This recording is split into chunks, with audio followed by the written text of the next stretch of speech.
Eu andei pensando um pouco a respeito sobre aquela Agenda 50-50 da ONU e eu percebi o seguinte, aquela cartilha lá, ela é de 2016 e nos vídeos que eu fiz deu para ver que tem várias empresas que já estão implementando essas mudanças, essas discriminações contra homens, que é algo completamente absurdo, simplesmente definir que a tua empresa, 51% dos funcionários não podem ser homens.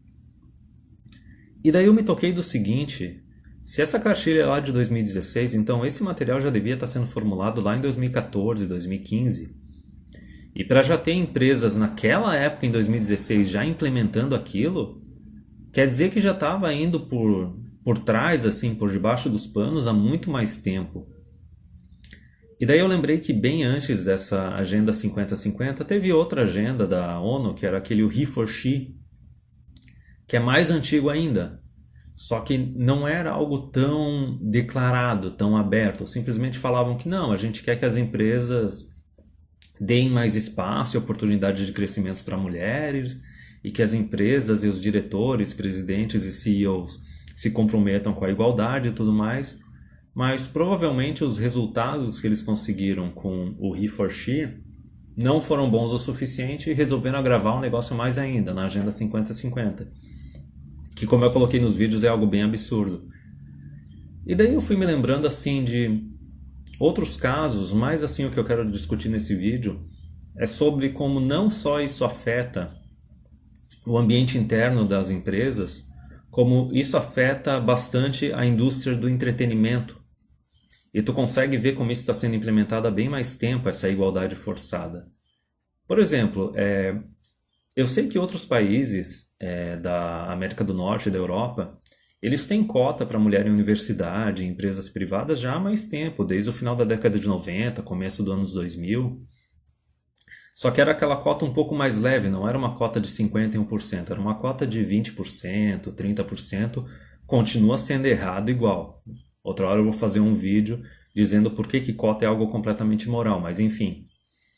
Então eu fui percebendo que ali a partir de 2005, bem mais em 2010, a gente começou a ver grandes exemplos de justiçada social e lacração nas indústrias de videogames, nas indústrias de quadrinhos, nas indústrias de filmes. Basicamente a ordem foi essa. E na época a gente teve aquela Anita Sarkeesian também, com o Tropes, Females and Tropes in Gaming, não sei o quê.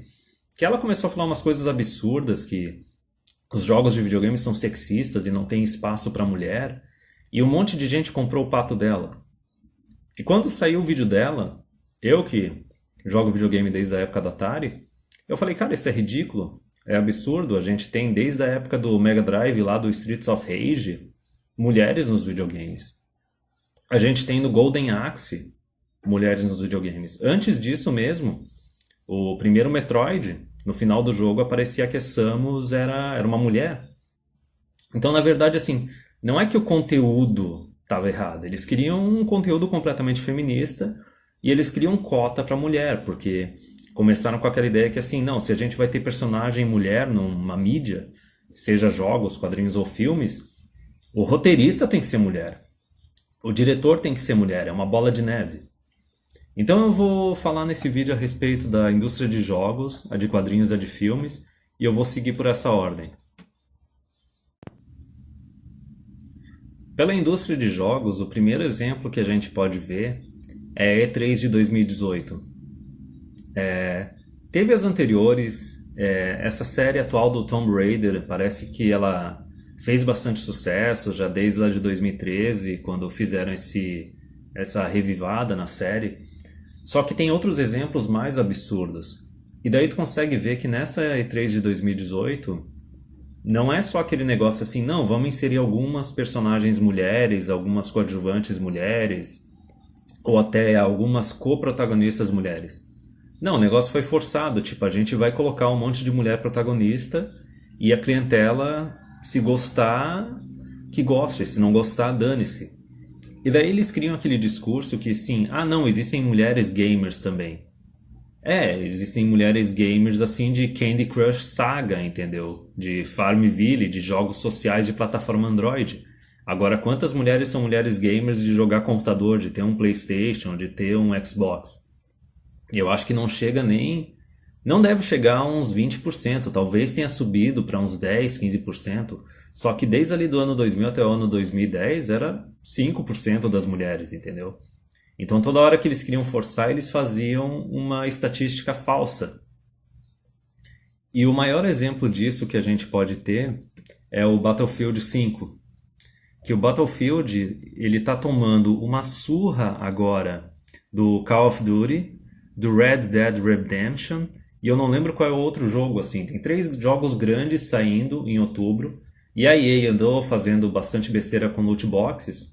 Só que a novela do Battlefield 5 é o seguinte, colocaram um trailer totalmente não realista, cyberpunk, com um monte de personagem mulher, soldado, que é algo que não tem nada a ver com a Primeira Guerra, não tem nada a ver com a Segunda Guerra, mas simplesmente para forçar a inclusão. E eles não fizeram só colocar uma personagem mulher, colocaram uma personagem mulher com uma prótese de braço atirando com um rifle que precisa das duas mãos. Então a novela que aconteceu foi o seguinte, veio aquela resposta negativa dos possíveis clientes, os fãs da série, e um dos diretores ali da EA e da DICE, ele simplesmente disse que quem não aceitar o jogo, que não compre o jogo. E daí parece que agora, na pré-venda, eles estão tendo 85% menos vendas do que eles estavam esperando. E logo quando começou a sair essas notícias da queda das vendas, esse mesmo cara que tinha dito, olha, se tu não gostar do jogo, não compra, ele foi para fora da companhia. Outro exemplo bem claro é o Assassin's Creed. E parece que é uma coisa assim, ó. Quando tu tem esse pessoal da lacração, da justiçada social, o engraçado é que não importa se é videogame, quadrinho ou filme, eles nunca criam um personagem novo, uma série nova só pra eles. Eles têm que pegar uma outra série que já existe, que já tem uma história, já tem um modelo, e eles têm que inserir um personagem deles. E eu acho que assim, o exemplo mais cômico da E3 de 2018 foi o Assassin's Creed Odyssey. A gente já teve, acho que o último Assassin's Creed, um que se passava no Egito, que tinha a opção de tu ser um assassino mulher, ok, tudo bem. É um grupo secreto de assassinos, tu pode implementar a regra que tu bem entender. Só que, por exemplo, no Assassin's Creed Odyssey, a gente tem uma guerreira espartana. Assim, se da mesma forma soldado mulher no fronte de batalha, na Primeira Guerra ou na Segunda Guerra, já é uma coisa absurda, já é uma coisa assim que seria menos de 1%. Então imagina na antiguidade em Esparta, onde tu tinha que usar força bruta, tu não tinha uma arma que era só puxar um gatilho, tu podia ser mais ágil, ter uma melhor mira e ainda assim conseguir lutar de igual para igual. E daí no trailer do Assassin's Creed mostra ela lutando contra homens que são o dobro do tamanho dela e não tem problema nenhum. Esse foi o exemplo mais cômico da E3.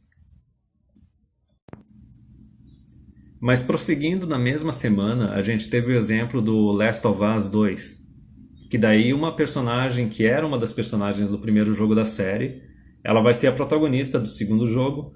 Ok, até aí nada de muito novo, sabe? O estilo do jogo parece que é o mesmo estilo do Tomb Raider atual. Só que daí no começo da apresentação da E3 tinha um tiozinho tocando uma música dramática de violão e tudo mais, e daí tinha o trailer das duas personagens se beijando. Resumindo, quem jogou a DLC do primeiro Last of Us sabe que a personagem lá é lésbica. Não tinha por que inserir isso, só que basicamente eles querem fazer um virtual signaling, demonstrar assim, ó, a gente é uma empresa que prega diversidade, a gente quer usar essa lacração para atrair clientes. Só que é que nem eu disse, a indústria de videogames ela não está interessada nisso, mesmo porque 90% ou mais dos clientes são homens, não vai fazer diferença. Na verdade, quando a empresa começa a fazer essa lacração, existe uma chance maior de que os caras não vão comprar o jogo, vão boicotar ele e ir para a empresa que seja concorrente, comprar um outro jogo similar, do que eles vão comprar. Isso está mais que provado com a novela que aconteceu do Battlefield 5. E daí no próprio Last of Us veio uma discussãozinha que é a mesma discussão que veio do Tomb Raider, aquele que lançou lá em 2013, que assim, é um jogo bem violento, a personagem ela se quebra toda durante a aventura no meio da floresta e tudo mais, e colocaram a mesma coisa no Last of Us. E daí o pessoal começou a acusar os desenvolvedores de jogos de misoginia, porque a mulher estava se machucando durante o jogo, entendeu? Durante o gameplay. Basicamente, para esse pessoal dessa mídia, a personagem mulher, ela não tem que ter uma história de crescimento, de passar por dificuldades e tudo mais. Não, ela tem que ser uma Mary Sue, ela tem que ser alguém super poderoso do começo do jogo até o final do jogo, e ela não tem que passar por nenhuma dificuldade, não tem que se esforçar, treinar nem nada, ela tem que ser intocável. Eu vou falar a respeito disso, mas ela tem que ser, por exemplo, ela tem que ser que nem a Riri Williams, que é aquela garota negra que é a atual Homem de Ferro, ou ela tem que ser que nem também o Thor, que tem a Thor fêmea agora também, ou ela tem que ser que nem aquela Rey do Guerra nas Estrelas. Tem que ser alguém super poderoso do nada, intocável, e tudo que a pessoa faz tem que dar certo automaticamente do começo até o final da mídia. Tipo, não pode ter nada, não pode ter nenhum sofrimento, nenhuma dificuldade, ou ela tomando porrada ou tiro de algum homem que seja um antagonista, porque senão isso é considerado discurso de ódio. Agora, o caso mais claro e mais antigo, que é um ótimo exemplo para tudo isso, é a BioWare. A BioWare que fez lá o Dragon Age 1, Dragon Age 2, Dragon Age Inquisition, a série Mass Effect também.